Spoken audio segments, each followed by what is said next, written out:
Oh, well, the Greens are really supportive of a national disability insurance scheme, now known in a different way, but we've always campaigned for it. We're very supportive of it, and we've said we'll look at any of the revenue-raising measures that the Prime Minister puts on the table, including a levy. But what I am really disappointed about is that the Prime Minister has now turned this into an at-risk proposition. By that I mean she has said it's something she's passionate about, that it's a big reform, but she's not prepared to legislate it when she's got the numbers in the Parliament to make it law now before the election, and therefore challenge an Abbott government or anyone else to repeal it. And I think that's really a cynical move. But given that Tony Abbott isn't committed to supporting the levy, he says it only funds half of the scheme, and the Prime Minister needs to say how it will be fully funded. Given you're not saying whether you support it or not, could the Prime Minister reasonably expect to get the legislation through in what is a relatively short period of sitting time left before the election? Well, it's certainly true that it's been left to the last minute, and the government has been talking about this as their big reform for a very long time and have left it till the end of this period of government. I mean, thank goodness we've got Gonski on the go. That is at least something. But on national disability, we should have seen it through the Parliament. Now, this is no different from any other major piece of legislation, Lyndal. But neither party that she would need to get it through the Senate, the coalition or your party, the Greens, is yet ready to say if you would back the levy. Well, we've said we'll absolutely back a national disability insurance scheme, and we'll look at every revenue-raising measure. But our beef with the Prime Minister is that she's saying that the mining tax and fossil fuel subsidies are not on the table, but that the levy is. Now, we're not saying no to the levy. We will look at whatever proposition she puts up, and the Greens have shown we've been really responsible throughout this whole period of government about being prepared to raise revenue. We're the ones out there saying let's do it. But the Prime Minister equally has to tell the Australian people why it is that she's prepared to protect the Gina Rineharts of this world, BHP, Rio, Xstrata. Why are they protected and allowed to make multi-billion-dollar profits, and at the same time the people are told that we can't afford the single parents, we can't afford all aspects of things like an increase to New Start? Now, we want to see all revenue-raising measures on the table, and we will look at them all and deal with them fairly. But while the Prime Minister has got the numbers for a national disability insurance scheme and the capacity to negotiate the money to go through, she should take it.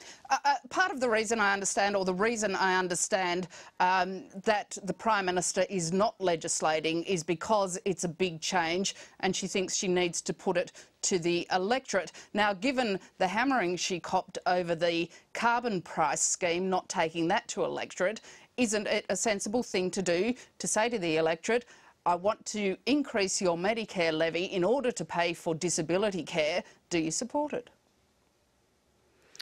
Well, I think we should do it before the election, and then if it doesn't get up, then she could take it to an election as another election promise. But what we had this morning was effectively a large election campaign launch of a policy position, an at-risk position, and frankly I think it's really cynical to go out and tell the Australian people that this is the big reform that you want, and then say, but I am actually prepared to hand it all over to Tony Abbott, who has made it clear that he will put everything off into the never never. He and Joe Hockey are all over the place in terms of what they're prepared to support. So this is cynical, absolutely cynical. Would you commit? What the Prime Minister should do is supporting it. Would you commit, though, if to ensure that the legislation is dealt with by Parliament in the short time frame left? Oh, we're prepared to sit to do it, Lyndal. Absolutely, and we've said that in relation to Gonski as well. The Greens are prepared to put our shoulders to the wheel to get these big pieces of legislation up, because quite realistically, and I've been saying this since the Press Club earlier this year, the numbers are suggesting, and every opinion poll, one after the other, suggesting that after the election we are likely to see an Abbott government who will not support a fair funding model to schools, who is likely to delay national disability insurance forever down the track, who's likely to repeal a whole lot of measures, including trying to get rid of some of the clean energy package. So why would you put the fortunes of people who desperately need a national disability insurance scheme at risk in order to have a major Barney in an election campaign which the numbers suggest that you're going to lose. Why not do it first? Finally, on the question of the way the government has designed the scheme, saying that the Medicare levy increase will be put into a fund, a quarter of which would go to the states if they sign on to the scheme and increase their own spending. Is that enough, do you think, to bring the states to the table? It's difficult to say, but it was interesting. Professor Garneau at the mining tax inquiry this week said that as what he thought was a long overdue reform discussion we have to have in Australia is federal-state finance relationships, and I think that's absolutely true. We're seeing time and time again all of this going on through that process, and it just isn't working in the best interests of the country. So I do think it's a good idea that there's some money on the table for the states. Whether it's enough or not, I'm not in a position to judge. But I think there is the big picture question of, is one of the big reforms we need now to actually examine how we have better federal-state relations so that the whole community benefits. Just in terms of the disability insurance, though, one thing the Prime Minister didn't answer this morning, and nor did Jenny Macklin or the Treasurer, is whether that they are going to review the eligibility of people who are currently on the disability support pension. Jenny Macklin did say there would be no changes to the disability support pension.